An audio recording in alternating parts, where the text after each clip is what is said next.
C'est difficile à décrire.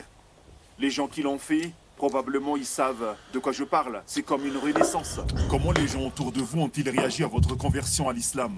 Eh bien, ils ont été choqués. Pour être honnête, j'ai fait une erreur. Parce que tout ce voyage pour devenir musulman et embrasser l'islam, je l'ai fait tout seul. Personne n'était au courant. Seule ma mère m'a soutenu. Elle me soutient toujours d'ailleurs. Mes amis, mes collègues, personne n'était au courant de mon voyage. J'ai donc eu un peu peur à un moment donné. Bon, maintenant, personne ne sait que je vais dans cette direction, d'embrasser l'islam. Pour eux, ce serait un choc. J'ai été donc très réticent. J'ai attendu quelques semaines avant de me manifester, mais le reste de la famille, la plupart d'entre eux, même mes propres frères et sœurs, il y a une distance. C'est pas comme s'ils m'avaient rejeté, mais ce n'est pas comme avant. L'islam est un sujet dont on ne parle pas. C'est très sensible, je sens la distance. J'ai perdu beaucoup d'amis, bien sûr, j'ai perdu mon travail. Quel a été le plus grand défi auquel vous avez été confronté après l'islam?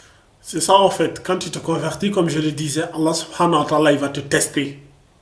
C'est à travers les épreuves qu'Allah subhanahu wa ta'ala verra qui sont les véridiques et qui sont les menteurs. Mais les épreuves, c'est toujours bien. C'est un signe d'amour quand Allah il t'aime, il t'éprouve.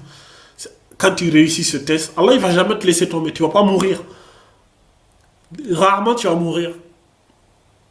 Et dis-toi, plus l'épreuve elle est grande, plus ta récompense elle est grande. Et Allah il va t'élever en degré. Ils vont toujours, tous les shaitans qui seront autour de toi. Parce que tu auras des gens autour de toi que tu vas croire que c'est des humains. Pourtant c'est des shaitans. C'est des shaitans al-ins. Il y a les shaitans humains, il y a les shaitans djinns. Les shaitans djinns, quand il dit Aouzubillah mina shaitan al-jinn, il part. Le plus dangereux, c'est les shaitans humains. Souvent, c'est ton ami. Voilà pourquoi on dit Al-mar'u ala dini khalili. L'homme prend la religion de son ami intime. Falyanzur ahadukum man yukhali. Quiconque prenne garde de celui à qui vous prenez ami. Faites attention à qui est votre ami. Votre ami intime, c'est celui qui va vous mener soit vers le paradis, soit vers l'enfer. Parce que dis-moi qui tu fréquentes, je te dirai qui tu es. Tu es la somme de ceux qui tu fréquentes. Et quand tu vas vouloir changer de religion, ils vont vouloir te dire ouais, non, mais t'es fou, machin. Ton cerveau, je sais pas, t'es malade, t'as été ensorcelé. Ouais, comment tu vois? Ça va être toujours comme ça. Certains vont arrêter de discuter avec toi. Tu risques même de perdre ton boulot. Mais c'est normal. C'est le processus normal des choses. Quand cela se passe, dis-toi que c'est normal. Tu es sur la bonne voie. Parce que Allah subhanahu wa ta'ala ne va jamais t'abandonner. Place ta confiance en Allah, fais des causes. Allah il dit Asa an taqra'u shay'an fa huwa khayrun lakum. Il se peut que vous détestiez quelque chose alors que c'est un bien pour vous. Wa asa an tuhibbu shay'an fa huwa sharrun lakum. Et il se peut que vous aimez une chose alors que c'est un mal pour vous. Wallahu ya'lam wa antum la ta'lamun. Allah il sait mais vous ne le savez pas. Quelque chose va se passer aujourd'hui dans ta vie, tu vas aller voir un mal. Et 5-10 ans plus tard, tu vas dire Alhamdulillah que ça s'est passé dans ma vie. Alhamdulillah, à ce moment-là, je pensais que c'était un mal. Mais aujourd'hui, avec le recul, je me dis, mais heureusement, j'ai traversé cette épreuve. Parce que cette épreuve m'a guidé vers un bien qui est encore incroyable et inestimable. Donc, ne voyez pas vos épreuves en mal. Les épreuves que vous traversez, dites-vous que c'est un bien. Surtout si c'est pour Allah et son messager que vous le traversez. Allah subhanahu wa ta'ala ne va jamais vous abandonner. Il va toujours vous secourir. Hatta izastay asar rusul wa dhannu annahum qad kuzibu ja'ahum nasruna. Même les prophètes même ont failli désespérer. Allah dit ja'ahum nasruna. Notre secours est venu. Dans d'autres versets, Allah inna nasrallahi qarib. Ne voit-il pas que le secours d'Allah est proche? Pourquoi vous êtes pressé? L'humain il est pressé. Le secours est proche. Donc c'est ça, revenons à la vidéo et terminons là. Là, mais quel sacrifice vous avez dû faire? Quand je suis devenu musulman, j'étais un homme politique, mais je ne travaillais pas pour ce parti politique, pour la PFF. Parce que pendant toute cette période, il était déjà clair que ce n'était pas ma place, mais aussi pour eux, ce fut un choc. Si vous devenez musulman dans cette organisation politique, ce parti politique, eh bien vous n'existez plus. Et bien après que cela soit devenu public, que j'étais devenu musulman, j'ai perdu mon travail, j'ai perdu beaucoup d'amis, des membres de ma famille, beaucoup de collègues bien sûr. J'ai dû donc déménager, vendre ma maison, aller dans une maison plus petite. J'ai dû vendre ma voiture. Ma vie était donc un peu moins luxueuse. Pour moi, ce n'était pas un sacrifice. Avant cela, j'avais beaucoup d'argent, beaucoup de vacances, des montres de luxe et une belle voiture et tout. Avec tout ce qu'il y a de beau et de bon, mais vous savez, c'est que des trucs. J'ai senti un vide dans mon cœur. Et après avoir embrassé l'islam, ok, j'avais moins d'argent, mais j'étais plus heureux que jamais. Cela prouve donc ces choses, ce matérialisme, l'argent, les voitures chères. Tu sais pourquoi tu étais heureux, mon ami? Tu étais heureux Parce que le bonheur, il se trouve auprès d'Allah. Le bonheur, c'est pas du matériel. Allah qui a créé le bonheur. Si tu veux le bonheur en dehors d'Allah, tu vas avoir le matériel, mais tu ne seras jamais heureux, tu seras malheureux. Pourquoi? Allah nous dit وَمَنْ أَعْرَضَ عَنْ ذِكْرِ فَإِنَّ لَهُ مَعِيشَةً ضَنْكًا. Quiconque s'écarte de mon rappel va mener une vie pleine de gêne et d'angoisse. Tous ceux qui s'écartent du rappel d'Allah, ils vont avoir le luxe, machin, mais ils seront malheureux. C'est Allah qui l'a dit. وَنَحْشُرُهُ يَوْمَ الْقِيَامَةِ أَعْمَى. Et le jour du jugement dernier, ils vont être ressuscités aveugles. Parce qu'ils ont été aveugles dans cette dunya. Devant les paroles d'Allah et du Coran, ils seront aveugles yawm al-qiyamah. Donc tu vas voir, le taux de suicide est le plus élevé, c'est dans les pays les plus riches. Comment tu peux comprendre ça? Parce que c'est pas le matériel. Et pire encore, quand tu as tout ce matériel et que tu n'es pas heureux, tu n'as pas l'islam, tu as plus de chances de te suicider parce que tu ne comprends pas en fait. Parce qu'on t'a enseigné que quand tu vas avoir l'argent, tu seras heureux. Quand tu vas avoir tout ce matériel, tu seras heureux. Et tu te rends compte que mais quand tu l'as, tu es heureux juste 2 minutes, 5 jours. Et c'est fini. Et après, tu te dis, mais je comprends pas, j'ai tout ça, je suis malheureux. Je vais mourir et ça va finir. Parce que tu n'as pas compris c'est quoi le sens du bonheur. Le bonheur, il est auprès d'Allah. Voilà pourquoi Allah dit, Man amila salihan, min zakarin, aw unsa, fahuwa mu'min, wala nuhyihannahu hayatan tayyiba. Allah dit, quiconque, mâle ou femelle, homme ou femme, quiconque fait une bonne œuvre, tout en étant croyant, nous lui ferons vivre une bonne vie. Je répète, quiconque, que tu sois un homme ou femme, tu fais du bien, des bonnes actions, tu fais la prière, tu fais la zakat, tu partages, tu fais l'aumône, et en croyant en Allah, l'unique sans rien l'associer. Si tu fais partie de ces gens-là, Allah il dit, tu vas vivre hayatan tayyiba, une vie pure, apaisée, tu seras tranquille. Le verset que j'ai cité tout à l'heure là, leur peau et leur cœur s'apaisent par le rappel d'Allah. C'est ce qu'il vient de décrire ici. C'est pas le matériel de dunya. Non, ça c'est auprès d'Allah. C'est Allah qui a le bonheur, qui a la paix, la tranquillité. Si tu la veux, tu dois venir auprès d'Allah. Si tu veux, tu vas t'écarter, tu vas aller loin, mais tu seras tout le temps triste. Et il y a beaucoup des chanteurs, des acteurs, des footballeurs, machin, des personnalités qui sont revenus dire j'avais tout ce matériel là. C'est juste des apparences. Aujourd'hui avec les réseaux sociaux, ils sont sur Instagram, ils partagent des billets, ils font des stories avec des billets de 100 000, 200 000 euros, des mille. Frérot, après la vidéo, il va rentrer dans sa maison, il va pleurer. Il est triste. Ils vivent des vies, si en dehors des apparences, si on te donne cette vie, tu ne veux pas. Parce qu'il n'y a rien, c'est que des apparences. Qu'Allah subhanahu wa ta'ala nous en préserve. Et quand tu as le peu, et qu'il y a la baraka, il y a Allah subhanahu wa ta'ala, il met sa baraka, frère, tu es heureux. Avec le minimum, tu es heureux.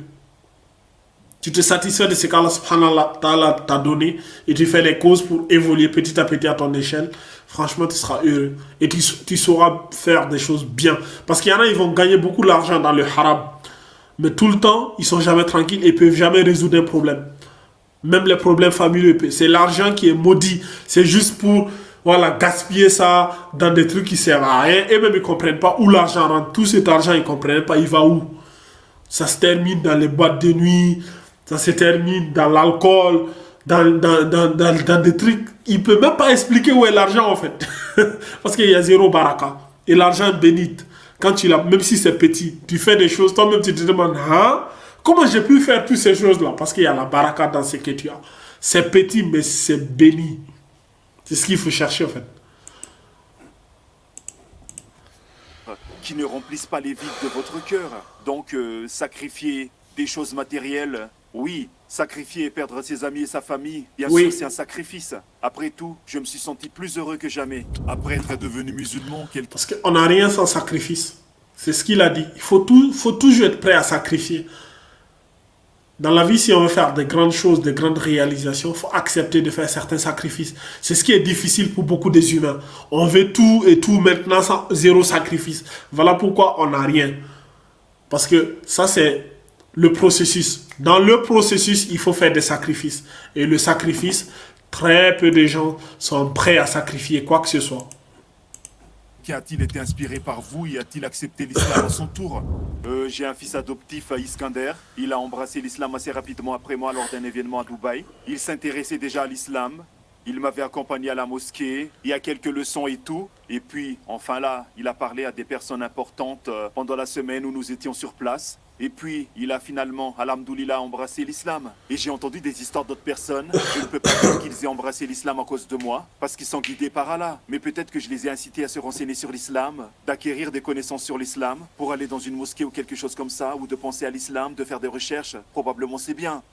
C'est ce que j'ai entendu de la part de beaucoup de gens, je l'espère. Qu'est-ce qui vous a le plus impressionné chez le prophète alayhi salatu wassalam? Il a eu une vie difficile, il a rencontré beaucoup de difficultés avec sa propre famille. Les gens lui jetaient des pierres et puis tout le reste. Et pourtant, il ne s'est pas énervé, il ne s'est pas mis en colère. Il est resté le même, patient, indulgent, amical, souriant, adab, akhlaq, tout. Il est resté la même personne malgré toutes ses difficultés, malgré tout qui luttait contre lui. Et pour moi, c'est très inspirant. Et c'est ce que j'essaie de faire, d'essayer au moins de vivre comme notre prophète, que la paix soit sur lui. Quels sont les projets que vous menez en ce moment?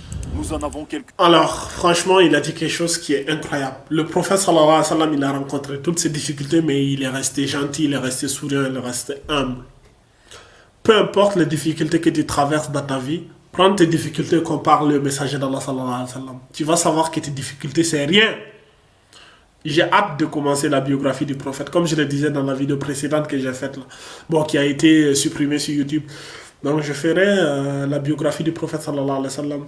Et je prendrai des vidéos de certains savants qui sont dans mon pays natal, d'un savant en particulier qui fait la biographie, mais ce sera en langue africaine. Mais vous inquiétez pas, je traduirai pour vous. Mais franchement, c'est très complet, en fait. C'est très complet. Donc, munissez-vous du livre Ar-Rahiq al-Maktoum de Safiur Rahman al-Mubarak Fouri. Vous l'avez facilement en PDF ou dans des applications mobiles. Ça s'appelle le Nectar cacheté. Et nous allons faire le tafsir de ce livre. Franchement, ça sera incroyable. Ça sera une longue série. Ça sera des centaines d'épisodes. Et Inch'Allah, ça sera très bénéfique.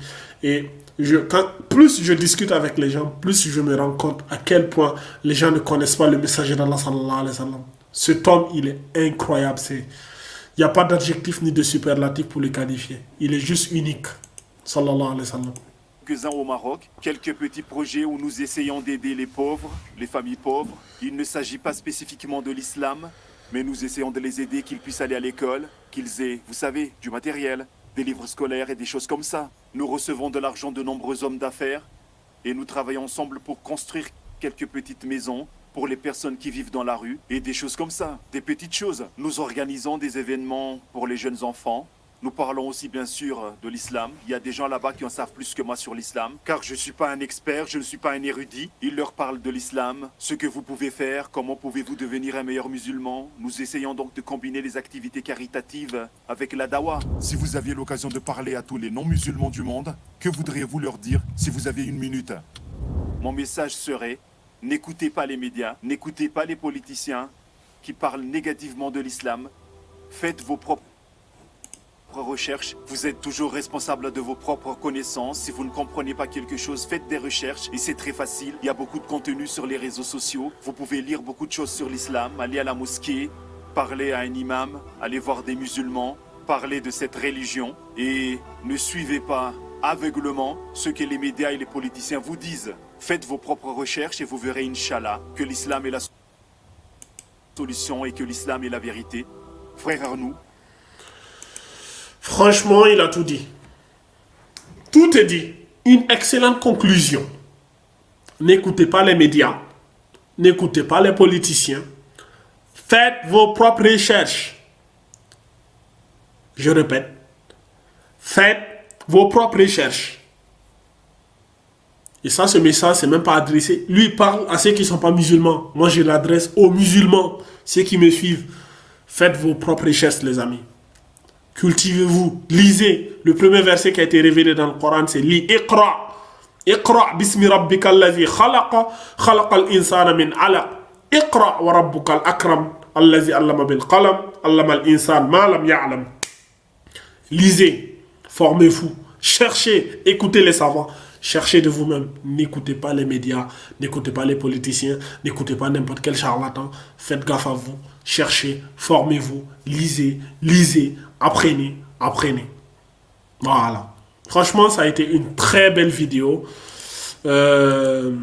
Merci pour ce bel entretien. Merci, En espérant vous franchement. rencontrer dans de futurs projets. Merci. Inch'Allah. Je vous Inch'Allah. remercie, je reviendrai, Inch'Allah. Merci encore de m'avoir invité. Avec plaisir.